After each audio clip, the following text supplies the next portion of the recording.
ব্রজগোপীদের অন্তর মন প্রাণ কৃষ্ণ চরণে তো তারা অর্পণ করেছিল, কৃষ্ণকে তারা প্রতিরূপে ভাবনা করত। গোবিন্দ যখন ব্রজে যেতেন, ব্রজগোপীরা তারা ওই গোবিন্দের কথাই সারাদিন চিন্তা করতেন। তারা ভাবতেন বিধি যোগ্য সৃজন জানে না, কেন আমাদের গোপী করলো, কেন গোপ করলো না। যদি আমাদের গোপ করতো, গোপী না করে আমরা শ্রীরাম সুদাম দাম বসুদামের সঙ্গে বুঝে যেতাম কতই না রঙ্গে। আহা, গোপ দেখো শ্রীরাম সুদাম দাম বসুদামের কত সৌভাগ্য, তারা গোবিন্দের সঙ্গে মরম সখা, আর আমরা তো কুলের বালা। তাহলে আমাদের তো কলঙ্কের ভয় আছে, আমরা দূর থেকে ওই গোবিন্দ কাছে যেতে পারছি না। গোবিন্দের কথা চিন্তা করছি, গোবিন্দের কথা ভাবনা করছি।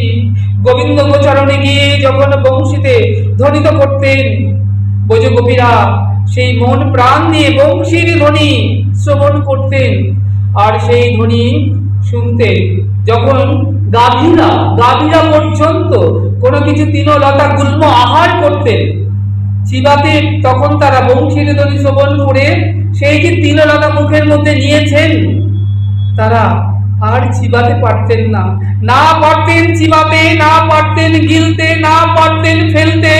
ওই বৃন্দাবনের নবলক্ষ ধেনু ওই গাভীরা অপলক দৃষ্টিতে দোকান পেতে বসে শুনতেন গোবিন্দের ওই মধুর মুরলী।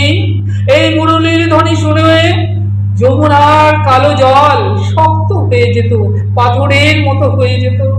এই ধ্বনি শ্রবণ করে গিরিরাজ পর্যন্ত বিগলিত হয়ে গলে, ধারায় বিগলিত হয়ে গলে যেত।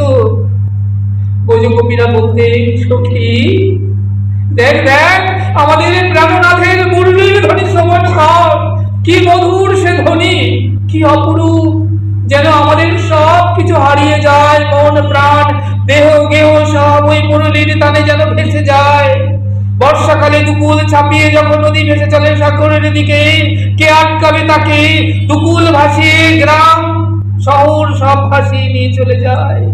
তেমনি মুরলীর ধ্বনি আমাদের দেহ গেহ মন প্রাণ এ সর্ব ইন্দ্রিয়াদি ভাসিয়ে নিয়ে চলে যায়।